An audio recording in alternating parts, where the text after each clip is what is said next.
In the heart of South America, the steamy border between Argentina and Paraguay hides in the mist thrown up by the massive Iguazu Falls. There's only one clearing for miles. In it, neatly pressed, 36 of the world's toughest adventurers line up to start the 1994 Camel Trophy, the ultimate in four-wheel adventure. Stirred by millions of liters of water thundering over the falls, 18 national flags flew over Iguazu. Among them, for the first time in international sport, South Africa's new emblem. In Turkey 2 months earlier, there was the traditional weeding out process to find the best amateur adventurers in the world. From thousands of original hopefuls, each nation nominated 4 possibles to fight it out at international selections. We were looking at originally about 18,000 people, and to come out and now represent South Africa is a fantastic opportunity, and really it's been a great sensation for myself. Personally, it'll be a major satisfaction for myself to be able to do very well on the competition with my partner. It's certainly been something ecstatic to be able to get as far as we have now. I've been following it since 1981, since the first time I used the Range Rovers. That was when I became aware of it, and then I finally decided I've got to give it a go and apply. Knowing what the route was going to be through Argentina, etc., and I thought I've got to give it a go because it just appeals to me so much. But it's just a unique experience, so I think that's what pushes you through, hopefully to the end.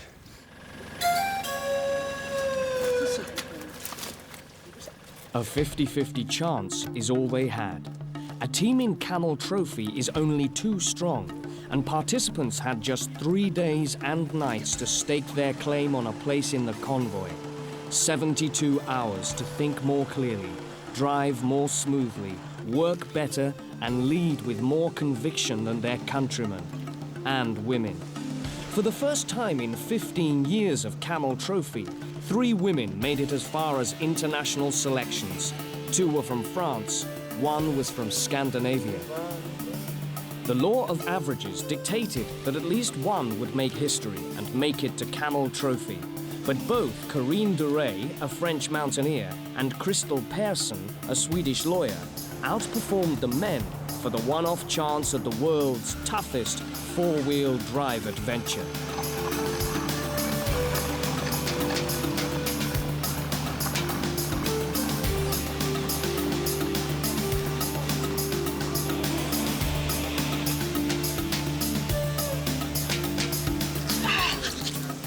I think this is the biggest moment in my life, definitely. And it will be the biggest event in my life, undoubtedly. I've been sleepless for many nights before I got here, and you make pictures of what it's going to be like, but it's not the same. I mean, when you once get here, it's something different. Well, now I just want to get going. We're very excited about the special tasks, and we've been studying the program. Well, it's always been a wish to take part in the Camel Trophy, and it's just finally a dream come true. Years of training, preparation, and months of looking forward to the event, and finally here in Argentina, ready for the start. Apprehensive, obviously excited, and just ready to get on with it. There's a place for pomp and ceremony everywhere, even in the jungle. Just before the start, the teams took their last showers for 3 weeks. The next hotel is 2,500 kilometers away, on the other side of South America.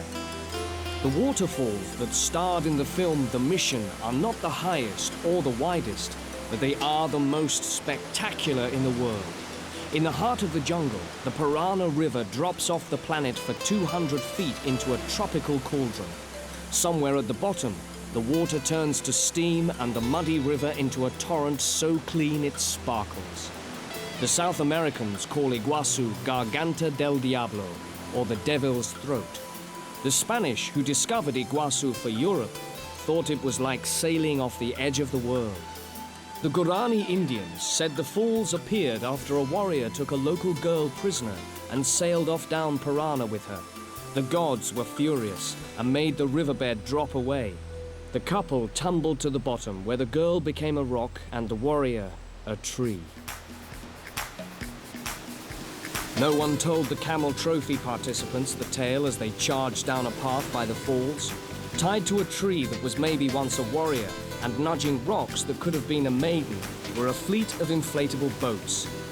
Nothing else but transport down 140 kilometers of the piranha-infested Parana. El Dorado. Argentina is far from an El Dorado. Black mud lines the river, and snakes live on the banks where the Camel Trophy had decided to camp for its first night under the stars. Participants threw thoughts of luxuries to the wind and waded into the first of the event's competitive special tasks, getting a pair of Land Rover Discoveries across a ditch and back. Night was falling, and this was the first time the teams had been thrown together as one unit. In two groups, 9 teams apiece, talking in a dozen mother tongues, they had as much trouble coordinating their mouths as their minds. Well, what we're trying to do is obviously, we all know what the objective is, but everybody's got several different ideas. Communication problem, as always, with such an international team event. But I think we're overcoming it now, and it's going to be all right. We can use the winch, vehicle winch, and just tow them across. We tried manpower, but we were not strong enough, so... Without slithering, so we have to use a rope at the beginning, and then we tow it over. Don't, because if it gets slipped, then it's gone.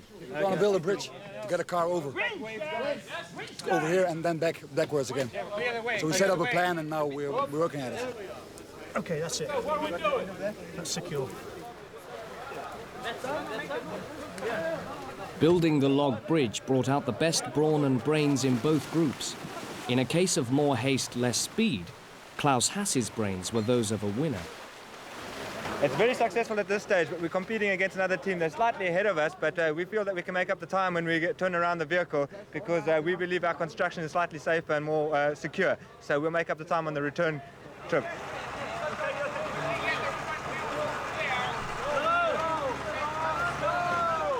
Driving on logs is like walking the tightrope.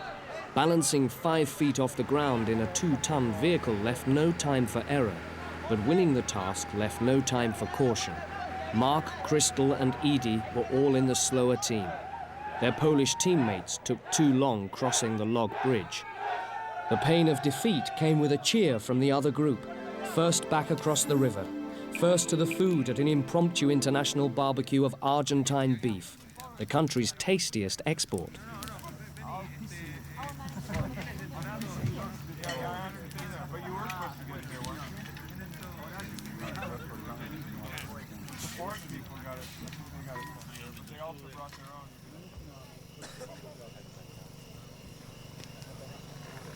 The teams snatched 6 hours of precious sleep before dawn. In the daylight, El Dorado looked like a better place.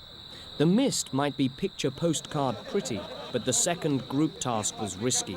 There was already typhoid and other nasties in the river.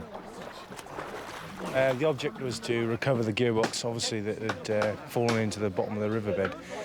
We made a flotation device, lifted it up. All the teams worked really well together, and we achieved the objective in quite a good time. It was really good. It's good fun. The gearbox was light enough in the river, but the teams had to get it onto a raft and then to the bank. Klaus had no intention of finishing second again. I think at the end of the day, it boils down to building a construction which is very suitable, which is stable, and making sure that it's a solid piece of equipment before transporting any equipment, and it went very well. And the time given was over an hour, but we did it within a lot less time than at half the time. It certainly was a difficult task from the outset, but it seemed to have come together very, very quickly. We finally got a task that we thought we did very, very well in as a group of teams. The guys are a little bit despondent because things could have gone better. Weather conditions changed a lot of the tasks for the individual teams. Well, this time we went all right in the group task, I think. This is the best group task I think we had. Very good. You're getting used to it. In the 2 group tasks, it was win or lose, but there were 7 other special tasks for the teams to finish alone before they could escape El Dorado. Tadashi Io hates running, but one task involved 5 miles of orienteering and canoeing. At least rain had turned down the heat. Klaus and his teammate Etienne van Eden are human trains. They just kept on going, all but ignoring the river in their way. Crystal admitted she is not as strong as the men, and the Scandinavians suffered on the physical tasks, coming second to last in the canoes. Ollie Kangas was her teammate, The Finn is a manager for rock bands back home, but dealing with prima donna musicians is nothing compared with Camel Trophy. The Greeks had to fight their way past a poisonous snake on the run, dropping the team to 9th place. They were happy to be alive.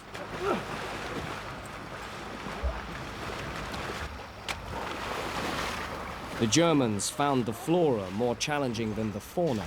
Well, the river is not very deep, so you have to get out. You have to get to the curve down there. And there's the Pine 12, and it's covered with trees and this stuff. And then you have to get out and have to get back. But very tricky river. Okay. Ollie and Crystal were not the strongest team, but their enthusiasm proved to be the best. I think it was really good that I went with Ollie. I think we are a very good team, and I think we are the best team of the four of us who went to Turkey. So, but I think the first days, before you're getting used to it, I think it will be hard. I mean, I think it will be very hard before your body gets used to it, before you get used to your doings every day. I mean, the ritual and the team. But I think after this day, I think you will enjoy it. Mark Cullum is a firefighter. He should have been fighting fit, but the heat and the strain of swimming fully clothed hit the Englishman hard. Less than a week earlier, he and the other Brit, Damien Taft, were stuck in the depths of a cold European winter. It's a hard climb up, and it was a long way. It's bloody hard. Okay. You right, Damien? You right, mate? Hey? You right? All right. Camel Trophy is all about four-wheel driving. Over half of the first series of tasks at El Dorado involved driving. Driving in mud, driving over rocks, recovering the discoveries from holes, driving down riverbeds, avoiding the rocks and against the clock. The tyres fought for grip, and the teams fought for points.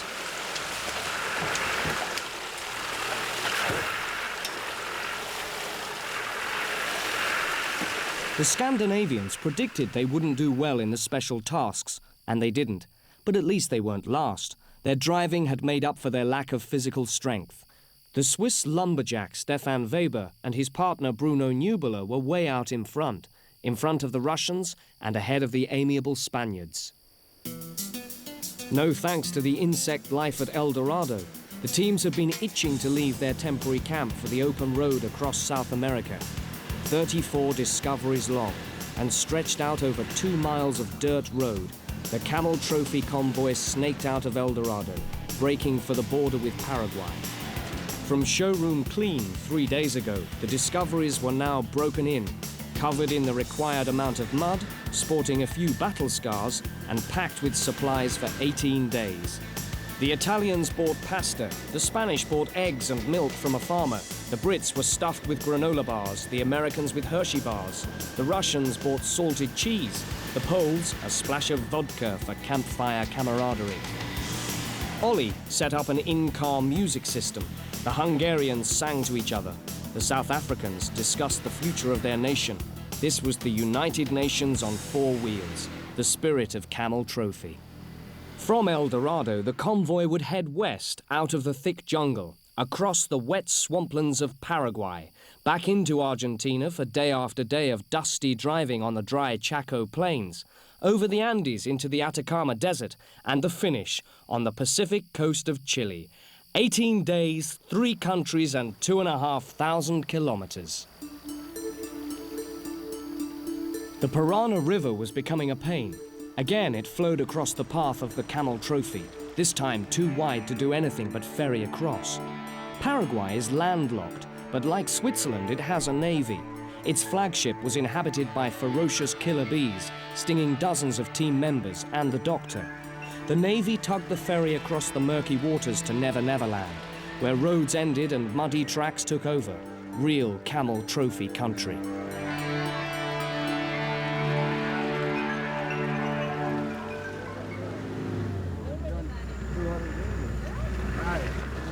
The tracks the far side were as waterlogged as the Parana, only the fish were missing. The locals call this the road to hell, except hell is cooler than central Paraguay. With every meter, the mud got wetter.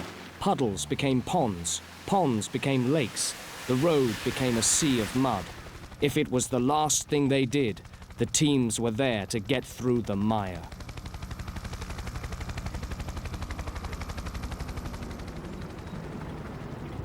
The sight of cattle on the road made the task seem easier, but cows and gauchos are about the only things that dare tackle the road to hell. For 5 months of the year, no wheeled vehicles even venture near the place. It didn't take the teams long to work out why.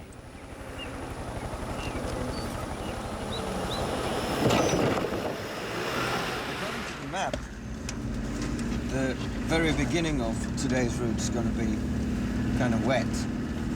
Well, this is a big map and sort of road map, but anyway, it looks swampy. Swampy was Ollie's understatement of the year. The road to hell turned from bumpy to a wet roller coaster ride. The Discoveries bucked and kicked like the local cattle. Their drivers held on like the gauchos for dear life. Below the surface of the water, deep ruts sank up to 3 feet deep. The front of the Discoveries disappeared underwater like boats in a storm. Some holes got too deep even for the Discoveries. With eternal optimism, the teams got out of the vehicles and got stuck into digging the ruts out of the road. In 3 hours, the convoy only crept forward 300 meters. Yeah, certainly at the start of the convoy this morning, we were expecting a bit of trouble. This is our first major obstacle, a lot of mud, soft sand, water, long haul through us over here now. None of the convoys through yet. We've got to prepare the road. It's going to be a difficult one, but we'll get through. The spirit is very good. The guys are ready. They're working hard, digging hard. As you can see, they've already done a lot of work digging, preparing the road. And the guys are enjoying it thoroughly.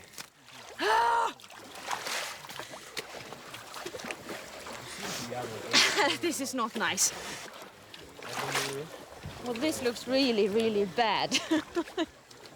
Struggling around. Oh. Finally. Every hour, a new hole had to be crossed. Mud was everywhere, on the road, in their boots, in their ears, and in their nightmares. Still, their sense of humor survived. Bringing a new meaning to teamwork, the convoy split into work groups, getting one vehicle through each obstacle at a time. Those up front had to deal with virgin mud. Those behind had to deal with the holes made bigger by the cars ahead. At one point, the convoy stretched out for 10 miles. From 18 separate units, the convoy gelled into one team of workers. The sun baked the mud hard onto their skin and clothes and made the bodywork of the Discoveries hot enough to cook on. Even the sun couldn't dry out the road fast enough to make the job easier. All it did was to make the task harder and slower. Still relatively fresh after only 4 days on the road, the teams were fighting fit and insanely keen to overcome the sea of mud and water. Edi Weiretter, a locksmith from Germany, was in his element. This was what he had dreamed of night after night since he was picked for the Camel Trophy. Well, I think Camel Trophy has started now. When everybody has done this before, but working as a team, like here, all the cars together, all the teams, and it's a lot of fun, and even if it's tough work for the guys, so just enjoy it, no other way. We didn't know what's happening at the front, so we just have been told to go back, but I think they have flown over with the helicopter and they just saw a very large, a huge sea or lake or whatever, and it makes no sense to go through it. But now it's going to be very good. It's fun here, but if you have to go through like this 10 days. From the air, the road to hell looked more like the Great Lakes. The water was never ending. The convoy might never have got through, even after 3 weeks of teamwork, and then reaching Chile would have been impossible.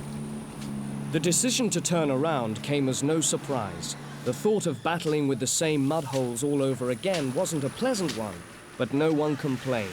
The drivers just turned their Discoveries around and headed back into the same holes again and again. The Camel Trophy machine by now was well oiled. With each hole came a new burst of energy. Even dusk didn't slow things down. The teams kept rolling.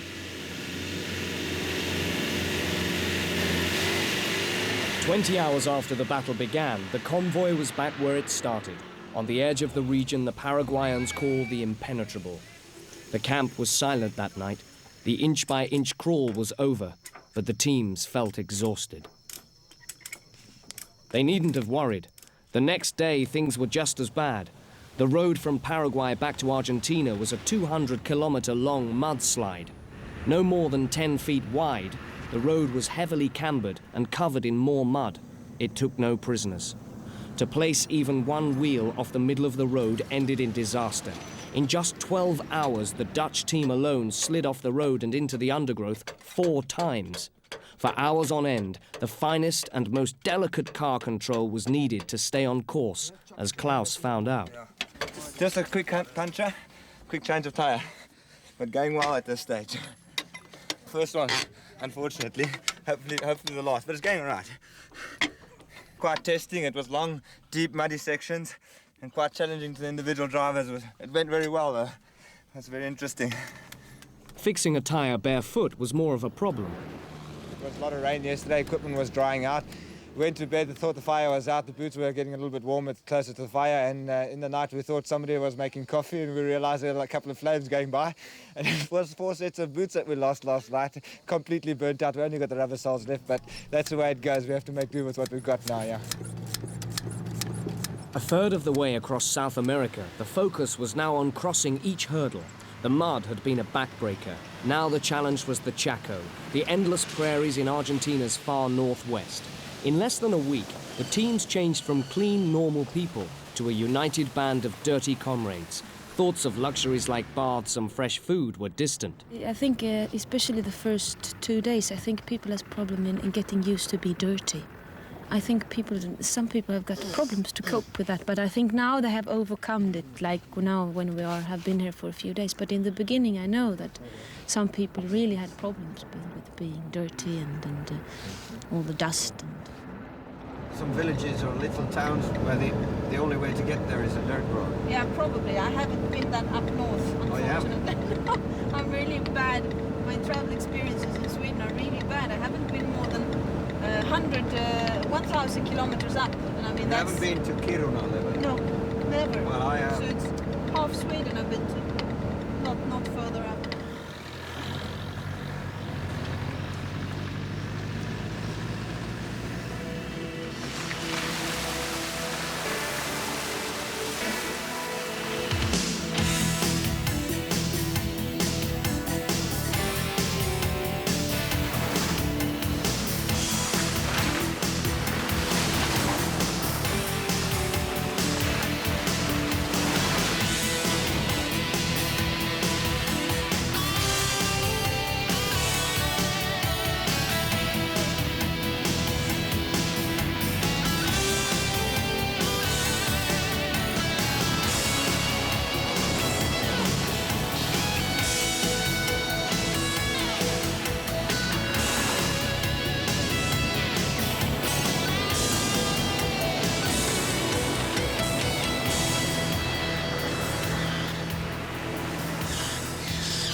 The convoy made good time across the Chaco, traveling the farthest distance in one day since the 1992 Camel Trophy.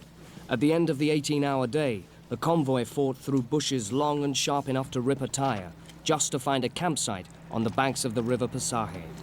It was a good stop here. Everything could be cleaned up a little because we had to stop in the mud overnight the last 2 days because we were not scheduled. And everyone was tired yesterday, but we had a small birthday party. It was okay. We liked it very much. The first shave in a week. The first wash since Iguazu was heaven enough, but seeing the foothills of the Andes for the first time was even more rewarding. The minute their ears went pop, the teams knew the great ascent had begun.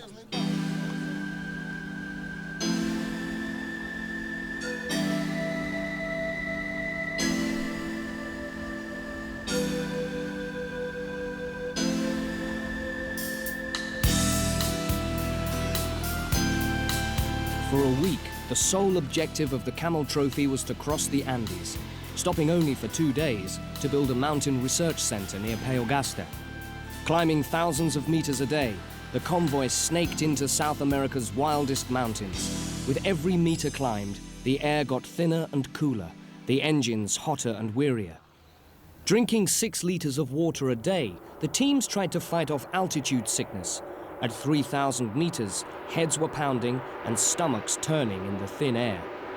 If that wasn't enough, the sheer drops off the edge of the tracks were potentially deadly.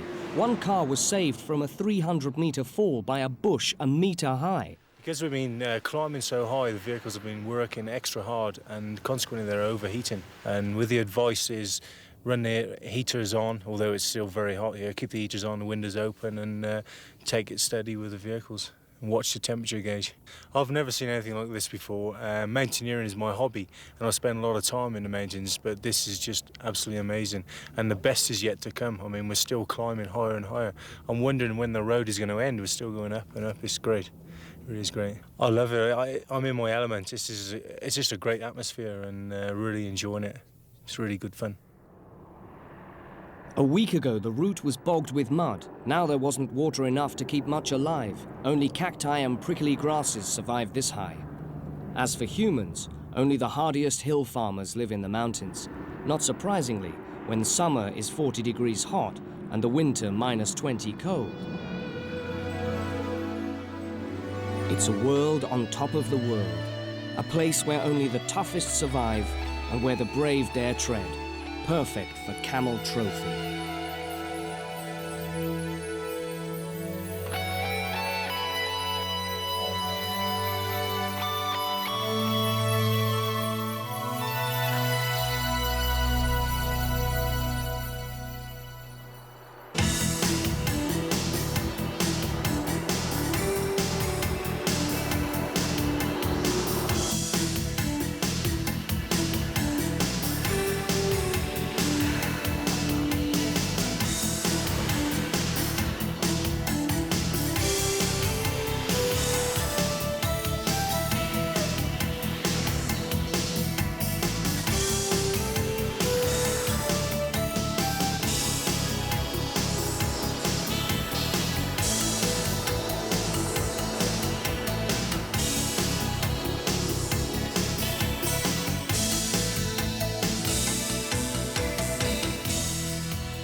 In fierce conditions, the participants worked without a break all day to find the right track across the Sierras. Teams fanned out across the burnt landscape in search of a way through the washouts. The Discoveries bridged the washouts and gorges as well as they had forded the mud a week before, but the rocky holes were the size of an office block and appeared from nowhere. Twice, a team almost disappeared into the chasms. At night, navigating became worse. Even a full moon didn't help much. The team split up, half out on foot looking for tracks, the others creeping behind. By 2 o'clock in the morning, they found Paogasta, the site for the Andean Research Center. By 2 o'clock in the afternoon, the teams had slept and started working on the Environmental Research Center for the University of Salta. The center was designed for research into the ecosystem of this area of great significance to the nation. It is the first of its kind in the Andes, but the second built by Camel Trophy participants over the last 2 years. It is a valuable contribution to the nation and international scientists. For the teams, the biggest problem was to switch from driving mode to building mode. Between the joints, to eliminate the wind and the dust coming in there. On the outside, it's not necessary. Because as soon as you put the two walls together, it's at the two joints. That's all we require.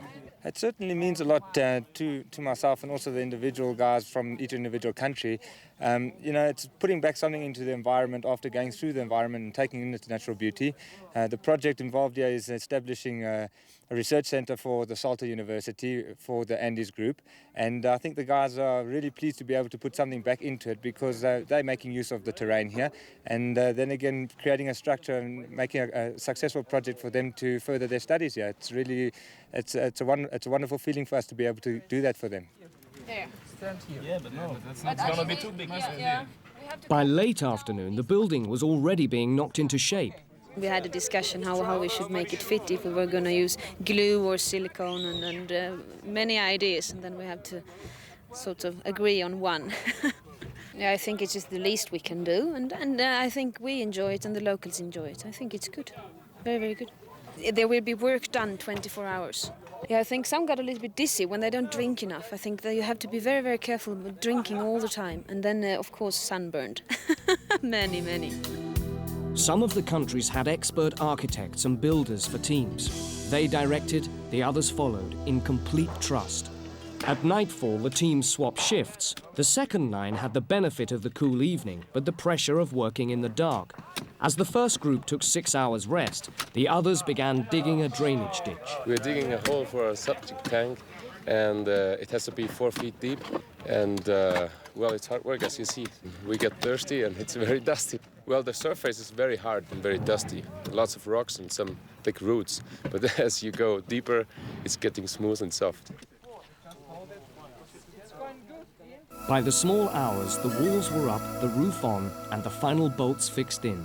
The first group were back on call and keen to finish the work they had started 14 hours earlier.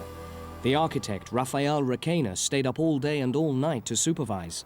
He had doubts about the unskilled workforce, but gradually warmed to the team of multinational builders. Daylight revealed the almost complete research center and a band of tired workers. Until now, breakfast had been a hurried affair, eaten in a tent or in the car. For the first time, the convoy had a chance to take the start of the day with a little less speed. At 6, the second team came back for the morning shift, but the building was finished and work had to begin on an access bridge and a road for the center. Temperatures were up to 35 degrees as the digging began in the riverbed, digging for the bridge's foundations. A few participants almost fainted. With only shovels and pickaxes, the teams had to shift over a ton of soil and stones. There was only a trickle of water in the river then, but in winter it could turn into a raging torrent. A flimsy bridge would wash away. The conditions around here, or the terrain, is not that ideal, so we have to prepare a bridge for any access for vehicles and that, and it's going pretty well. It's a lot of hard work involved. We have to dig thorough holes here, plant some concrete pillars, and then lay the bridge, and it's going pretty well at this stage. By midday, the rotor had fallen apart. All the teams mucked in to finish the work by nightfall. The next day, the convoy had to be back on the road again. On the road, the teams hardly talked or met. Relationships were built on a series of fleeting hellos. At Peogasta, fleeting friendships formed on the convoy had a chance to gel. For once, the sociable participants had a chance to talk. The stop also gave the teams a chance to cook real food and sleep a real night's sleep. Okay, whoa. Slower. Okay, a little bit more.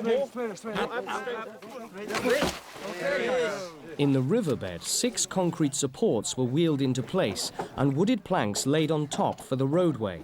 It had to be strong enough to hold a Land Rover Defender. The Camel Trophy management donated one to the university for field research. Okay. It's just great to be part of this international event.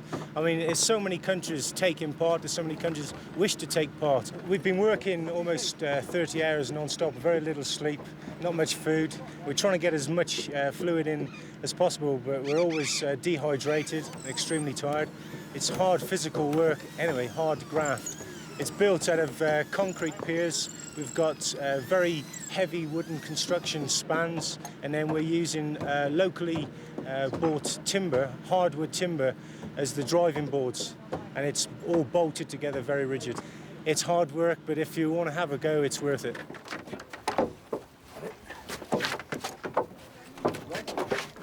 In the afternoon, the final touches were made to the bridge. By dusk, the research centre was ready. By dark, the keys had been handed over to the Vice-Chancellor, and by midnight, the teams had celebrated.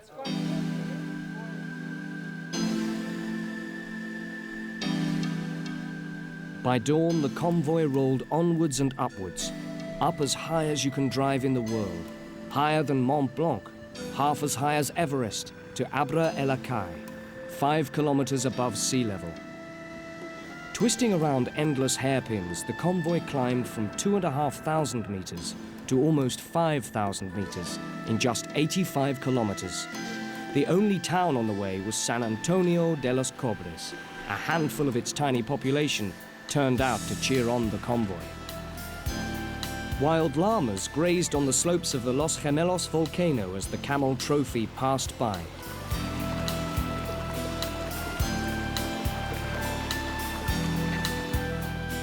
The drive to the top of South America took forever. The snow on the summit sparkled around every bend, but getting there took hours. Each switchback seemed to go nowhere.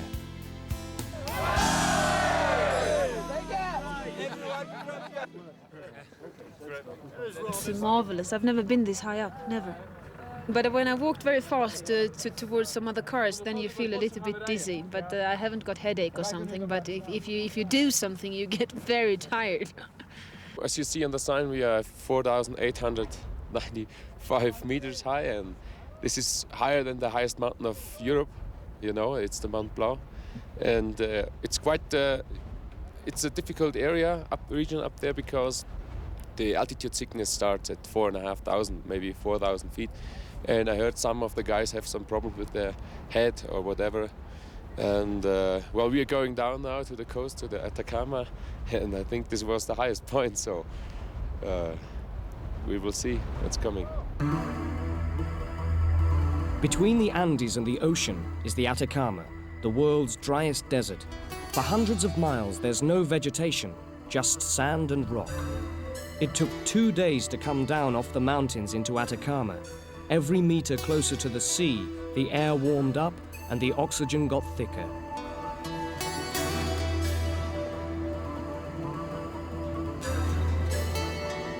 In the heart of the desert, the heat was fierce and the dust heavy. At the back of the convoy, the teams were driving blind in a fog of bull dust, so thick that the Canary Islanders almost drove off the edge of a cliff. The Atacama's like a furnace during the day, but at night it's icy cold. A campfire was about the only way to stay warm as the thermometer hit freezing. We kill ourselves. Yeah. The first one runs so fast, the other one following, and everyone is hanging around, you know. Originally, 70,000 people entered through application. 17. 70. 70,000. Yeah. Can you believe? Can you believe that? 70,000. They picked these 10 on the final. What have you done? And then we had our own little thing with the orienteering and the driving and the mechanical and the obstacle courses. And I must admit, our obstacle courses were far severe compared to those in Turkey and that. You know, it was something incredible. They were more difficult. A lot more difficult. You say that, though. I think we've been pretty lucky on this, haven't we? Because in Turkey it was been easy. Yeah, I think so too. But our obstacle course. Etienne, What's your problem, eh? can you please put your shoes a bit closer to the fire? The helicopter may bring new ones. These are completely fireproof. The campfire wasn't just for warmth. The Italians were sick of heating boil-in-the-bag food on the engine of their Discovery, so they dug deep into their tuck boxes to find a stash of pasta and Mama's sauce, which tasted even better cooked on the fire.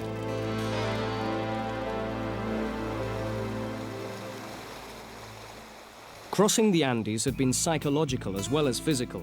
The Camel Trophy was far from over, but reaching Hornitos on the coast at last looked a possibility. Looking back was more daunting than looking ahead. For 2 weeks, the Camel Trophy convoy had been rolling across South America. For 10 days, that never-ending journey had been in Argentina, and still Argentina stretched out ahead, right to the border with Chile at Socompa. If it had taken 10 days to cross Argentina, getting across Chile could only take 10 hours. The teams had already eaten enough dust to last a lifetime. To make breathing more bearable, the convoy stretched right out, 30 kilometers from beginning to end, a streak of dust across the Atacama.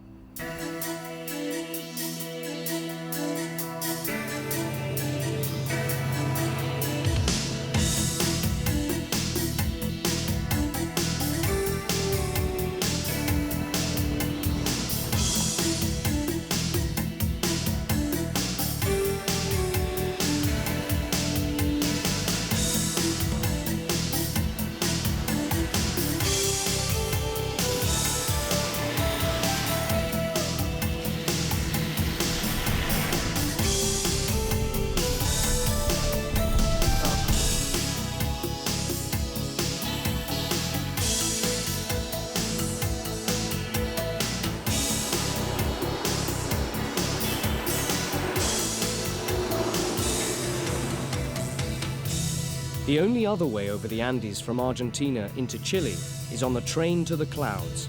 It's the wildest train ride in the world. The train followed the dusty track over the border.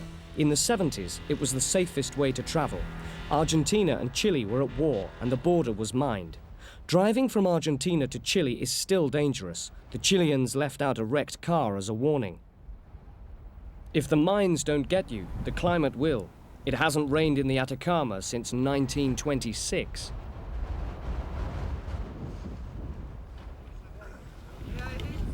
Each team had enough water for a week. In the heat, the human body needs at least 5 liters a day. Food was not nearly as important, and there's nothing to look forward to in a daily diet of boil-in-the-bag, biscuits and cheese. In the heart of the desert, but only 50 miles from the sea, the teams camped for the last series of special tasks. Nothing like the ones in the mud at El Dorado, and after 2 weeks of non-stop driving, enough to finish off the weaker teams. Mark Cullum cleaned the dust off his Discovery, ready for the first task. A regularity drive, from invisible grid reference to invisible grid reference, strictly in order. The tasks weren't won in the car, more by looking at the map before they started.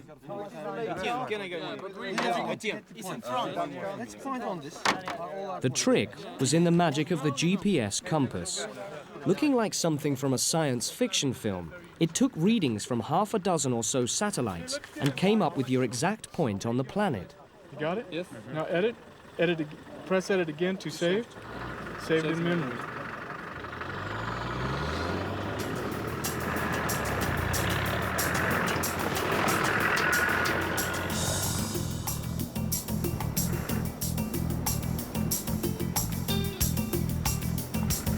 In teams of 6 discoveries, the drivers headed for their invisible coordinates in the desert. A marshal in one of the cars was meant to observe the navigation challenge and tell the teams when they had found the right spots.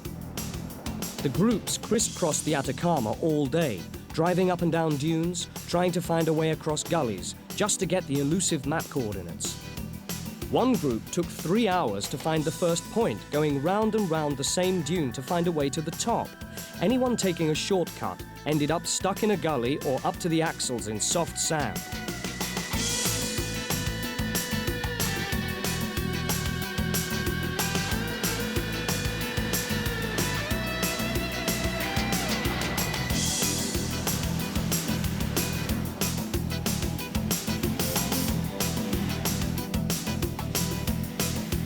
Not all teams agreed on how to navigate. The Swiss, who were still leading after El Dorado, had a big falling out. The Italians also. Only one group managed to get all their GPS points in the right order. The Canary Islanders even got stuck in a hole and waved their group away, thinking that they could get out on their own. But this task was not about driving fast. The idea was about working as a unit. Even for the best teams, finding the coordinates was not easy. Are we approximately there? That's coming to you. Yeah. Which way are we facing now? Oh, we're facing north. North up there. What I'd do is get up on that bank and just skate around. This is where you want John Eve to skate around. Yeah. The task went on all day. Klaus Haas wished it had gone into the night. It was a feeling that one can't really describe. You had to be there to experience it. Not even photographs would be able to give you that same feeling or that same visual, because it was something fantastic. And to be able to ride through that terrain under those conditions with the various other competitors was really an opportunity of a lifetime, and it was a fantastic feeling and was some wonderful sights. It was really beautiful.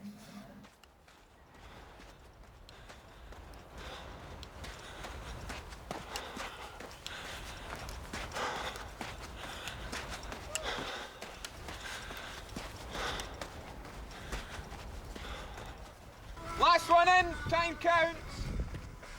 Go on, up to start.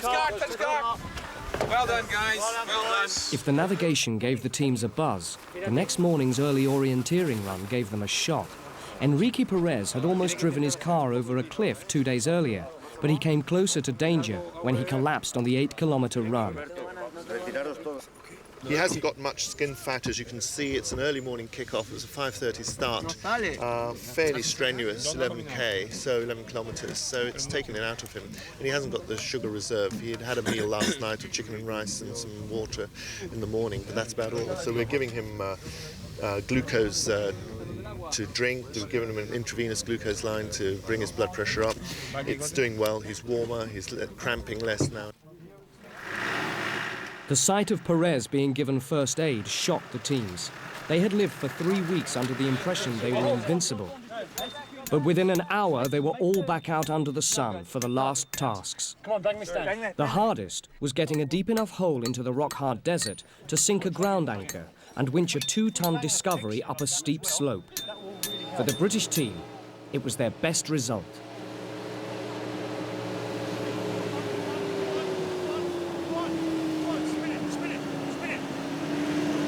We've performed well as a team. We've had some good teams to work with as well. We've been a little bit unlucky in some of the tasks, penalised by a few silly little errors by myself and Damien, my team friend. But at the end of the day, we've done the best we could do in the circumstances. The Germans weren't having the same luck. One task was driving to the top of a hill and down again in exactly the same time. Edie and Ingo used the beat of their wipers to time their runs, but it didn't work too well. The super-efficient Swiss taped their run on a dictaphone and played it back as they drove down. Their time was almost perfect. Nobody knows that it turns out so hard and so difficult up there because the cars, the wheels are turning and the tracks, they're getting wider and wider, and the ground is getting soft, you know. And well, I've been a little bit to the right. The car slips like into the gully. Hopefully, it's gonna get better now. There are still 2 tasks, and maybe we can make some points. With 2 tasks to go, there was still everything to fight for, and Swiss cleverness to beat.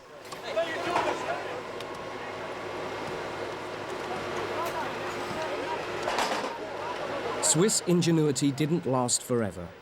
By the final task, the lumberjack and the businessman had been pipped to the Special Task Award by the consistent Spaniards, Carlos Martinez and Jorge Corella. The Canary Islanders, the Americans and the Hungarians filled the rest of the top 5 spots. The last 50 kilometers of the 2,500 across South America looked more like a desert caravan than the world's toughest 4-wheel drive adventure.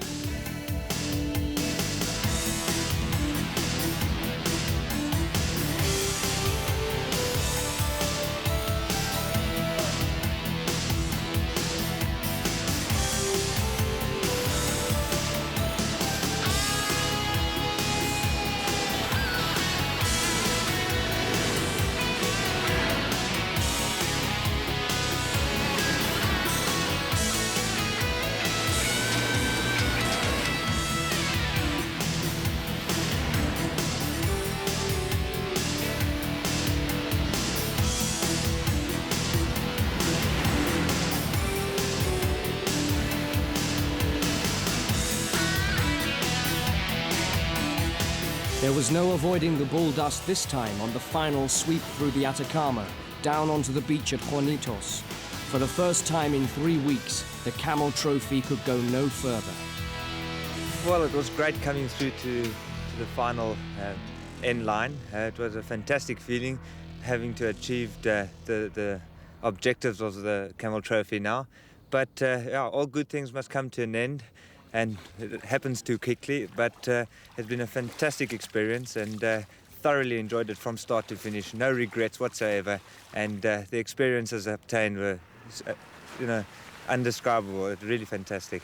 We need the others for safety. We've got so we can prepare the next one. Okay. Okay. The South Africans made history by taking their new flag to an international sports event for the first time and competing in Camel Trophy for the first time. For 3 weeks, the South African pair were always mucking in, leading the other teams and willing the convoy forward. Gathered all together for the last night in South America, it was no surprise that all the other teams voted Klaus Haas and Etienne van Eden the winners of the Team Spirit Award. Yes! It's undescribable, really. I tell you, the support we've had, the other participants' support, their friendship, their values really means a great deal to us, and it's certainly, I tell you, it's undescribable. And Etienne, thank you very much. You're an excellent partner. Thank you. First in the special tasks and third in the team spirit, added together to make the Spaniards the winners of the 1994 Camel Trophy, 11 years after they first started trying. Second, and in spite of a few disasters in the special tasks, were the two Brits, Mark Cullum and Damien Taft. Leaders almost all the way through the special tasks, the Swiss ended up third overall. Last in the special tasks and ninth in the Team Spirit Award, the Scandinavians never challenged for the lead, but having Crystal Persson on the convoy changed the face and feel of Camel Trophy for good.